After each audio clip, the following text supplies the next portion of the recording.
Alors voilà pour le fonds d'urgence économique des territoires. Rodolphe Alexandre, vous l'avez entendu, selon Karine Sinaï-Bossou, présidente de la Chambre des commerces, plus de 2000 dossiers constitués, 773 validés, 300 sociétés, moins de la moitié, ont bénéficié de ce prêt à taux zéro. Comment vous l'expliquez ? Je pense qu'il faut relativiser l'analyse. Et je suis prêt dès demain à vous ouvrir les bureaux et vous démontrer que, premièrement, c'est un processus innovant que nous avons créé pour la Guyane. Et nous avons eu des contrôles, de longs débats avec la DRFIP, parce que nous sommes totalement sur une procédure innovante. Il y a même des régions de France, comme la Bourgogne et la Franche-Comté, qui se sont inspirées de notre dispositif. Maintenant, je peux concevoir, au-delà du travail lourd réalisé par mes services et par la direction, et mon collègue vice-président, M. Burlot, je peux concevoir qu'il y a ce qu'on appelle des couacs. Nous avons eu pas mal de problèmes sur les flux informatiques. Nous avons eu les problèmes de flux des mandats au niveau de la pairie. Et enfin, il faut expliquer à la population, ce n'est pas un chèque que je signe. Il y a une convention, après une longue analyse avec nos collègues des EPCI, la CACL, les Savanes et la CCOG. Les conventions sont montées, sont dirigées au contrôle de légalité, me reviennent pour signature et partent en mandat. Alors, on ne va pas se chamailler sur des chiffres, mais mes statistiques prouvent que nous sommes à plus de 350 mandats effectivement réalisés.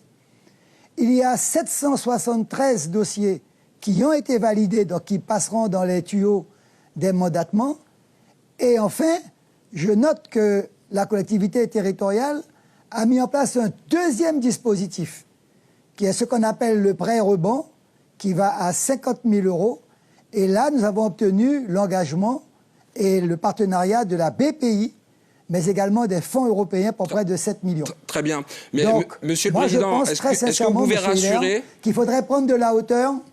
Est-ce que vous pouvez, là, peut-être rassurer les personnes qui estiment que peut-être les choses ne vont pas assez vite?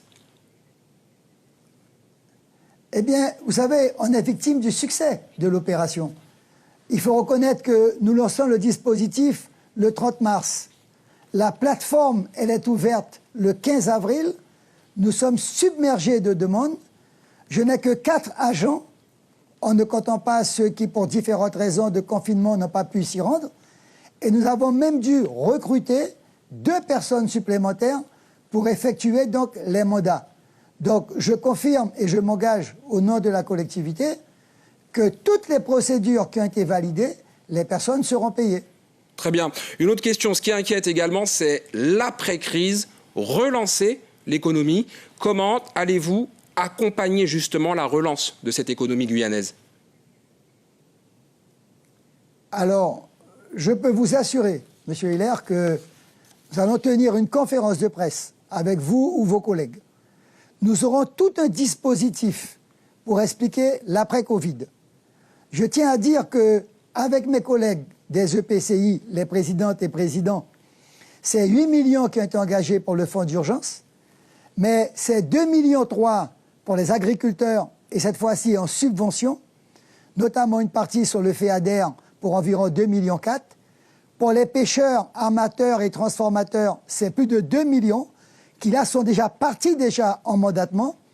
Et là, maintenant, dans l'après-Covid, je peux assurer que nous avons aujourd'hui lancé pour 193 millions de chantiers, payés, ça veut dire déjà engagés. Et là, maintenant, nous mettons en place tous les éléments qui vont toucher à la formation, à l'insertion, à tout ce qui touche à la petite entreprise pour permettre la relance économique de l'après-Covid.